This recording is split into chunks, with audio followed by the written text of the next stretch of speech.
Alors, bonjour à tous. En cette veille de Shabbat, on est donc vendredi avant la paracha de Tazria. On a fait quelques cours cette semaine, mais comme tous les Shabbats dans le minyan des jeunes qu'on a au Bet Rabat de Levallois, on a l'habitude de dire quelques mots. Donc je me suis dit que peut-être que cette semaine on allait dire quelques mots, mais avant Shabbat. Et déjà pour garder le rythme, pour ne pas perdre l'habitude. Et puis aussi peut-être pour que vous puissiez partager avec d'autres personnes aussi ces mots de Torah, peut-être à votre table de Shabbat. Donc voilà, un petit mot sur la paracha de Tazria. Alors simplement, juste, on va pas être très long. Vous savez, il y a un petit livre, peut-être que vous le recevez tous les jours, qui s'appelle Hayom Yom. C'est un livre dans lequel il y a tous les jours un petit mot. Tous les jours, quelques phrases parfois, des fois c'est même une seule phrase. Et dans ce livre, il y a énormément de petits conseils, de petits mots. Ça, c'est pour un peu éclairer notre journée. Et dans le Hayom Yom du 22 Elul, on trouve une idée très intéressante. Et on va essayer de l'expliquer ensemble. Le rabbi l'amène une lettre de son beau-père, le rabbi Yosef Yitzhak, et il dit qu'avant de faire un reproche à quelqu'un, il faut s'assurer de s'être coupé les ongles. Ça veut dire que avant de faire un reproche à une personne, il faut s'assurer qu'on n'est pas en train de l'attaquer, on n'est pas en train de s'en prendre à lui, de s'en prendre à ses sentiments, etc. Mais on va essayer de vraiment l'aider, c'est-à-dire qu'on va essayer vraiment de lui faire du bien, etc., de l'aider à avancer. Et ça, on le voit, vous savez, quand on se coupe les ongles, on doit aussi se laver les mains après s'être coupé les ongles, parce qu'on considère que c'est impur. Et bien la même chose, quand on fait un reproche à quelqu'un, il faut se couper les ongles et il faut également se laver les mains et puis après seulement faire le reproche. Je vais illustrer ça avec une petite histoire. Vous savez, le rabbi précédent, il a un jour eu besoin de se faire une injection.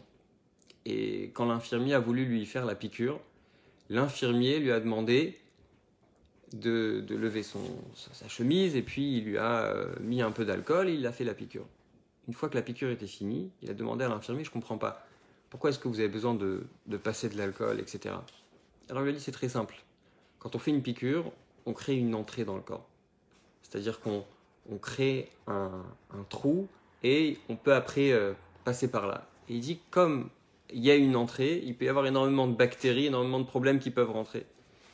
Donc, pour s'assurer que les bactéries n'entrent pas, on fait passer un peu d'alcool et avec cet alcool, on s'assure à 100%, ou peut-être pas à 100%, mais en tout cas, on évite au maximum qu'il y ait des bactéries ou des microbes qui puissent entrer.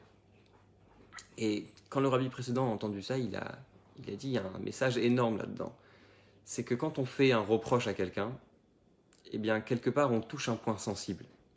Et quand on touche ce point sensible, il faut s'assurer qu'il n'y ait aucune partie de rancœur, de haine, de rage qui passe par ce point sensible. Et ça, c'est le message qu'on retrouve aussi dans la paracha de Tazria. Vous savez, dans la Torah, le Kohen, c'est un sujet dont on parle beaucoup. Dans l'histoire du peuple juif et dans le judaïsme, le Kohen, il a toujours une place très très importante. Et ce qui est intéressant, c'est qu'un tiers des fois où le mot Kohen est mentionné dans la Torah, eh bien, on le retrouve dans la paracha de Tazria. Ça veut dire que dans la paracha de Tazria, on a le mot Kohen mentionné une centaine de fois. Et ce qui est très intéressant, et ce qui va rejoindre un peu l'idée du reproche, c'est que quand une personne avait la lèpre, oui, vous savez, la paracha de Tazria parle énormément de la lèpre, c'était une punition qu'on avait quand on parlait mal des autres à l'époque. Alors, ne pas confondre avec la lèpre qu'on a aujourd'hui, c'est une lèpre qui est tout à fait différente, c'était une maladie un peu spirituelle. Eh bien, on avait toutes sortes de tâches et il fallait aller voir le Kohen pour que le Kohen décide si oui, on était lépreux d'après la Torah ou pas. Et ce qui était intéressant, c'est que pas tous les Kohanim, pas tous les messieurs Kohen qu'il y avait à l'époque, connaissaient toutes les lois et toutes les couleurs qu'il y avait. Donc il fallait parfois aller voir un spécialiste Et ce spécialiste allait décider si on avait ou pas. Mais ce qui était le moment qui allait décider vraiment est-ce qu'on était malade, c'était non pas le spécialiste qui décidait, mais c'était le Kohen. On va même jusqu'à nous dire que un Kohen aveugle pouvait décider, mais le spécialiste n'avait pas le droit de dire, de trancher si cette personne était considérée comme un lépreux ou pas. Et c'est un peu dans le même sens que ce qu'on a dit jusqu'à présent. Vous savez, quand on se fait bénir par les Kohanim tous les ans, quand on a les 3 fêtes pendant l'année ou même tous les Shabbats dans les communautés séfarades où on se fait bénir par les Kohanim, eh bien, les Kohanim, quand ils bénissent, ils font une bracha très très particulière. Ils disent les varech et amo Israël be'ahava. On nous a ordonné, on nous a enjoint, vous savez, comme toutes les bénédictions, de bénir le peuple juif avec amour. On n'a aucune autre mitzvah dans la Torah qui est comme ça. Par exemple, quand on met les tefilines, on ne dit pas de mettre les tefilines avec amour. Quand on fait kidouche, on ne dit pas de faire le kidouche avec amour. On demande, on dit à Dieu, on veut faire cette mitzvah.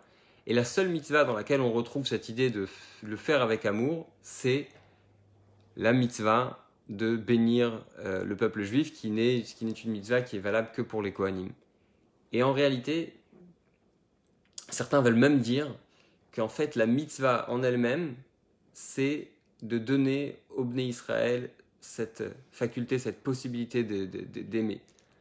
En tout cas, en ce qui nous concerne, ce qui nous intéresse, c'est le fait que quand quelqu'un était lépreux, vous savez, il était envoyé en dehors du camp, il était mis de côté, etc. Il y avait tout un processus pour qu'il puisse revenir.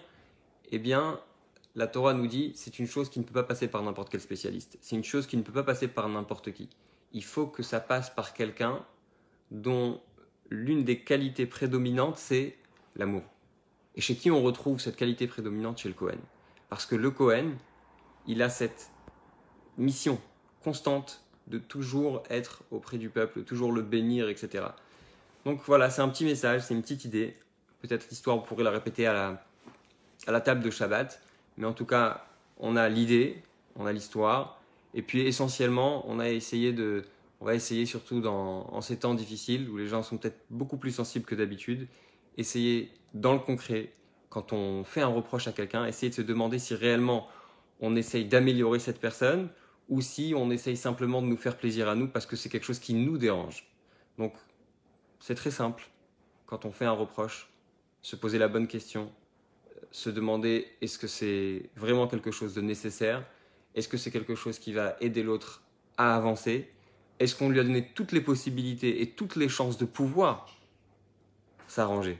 Parce que des fois, on fait un reproche à quelqu'un, mais on ne lui donne pas du tout de moyens d'avancer. Donc, essayez de faire des reproches. Déjà, il faut se demander est-ce que c'est à nous de faire le reproche, mais quand c'est à nous de le faire, essayez de se dire est-ce que c'est un reproche dans une démarche où on veut aider l'autre, ou est-ce que c'est un reproche dans une démarche où on veut nous aider à nous-mêmes? Donc voilà, je vous souhaite à tous un Shabbat Shalom et on espère se revoir très très très bientôt.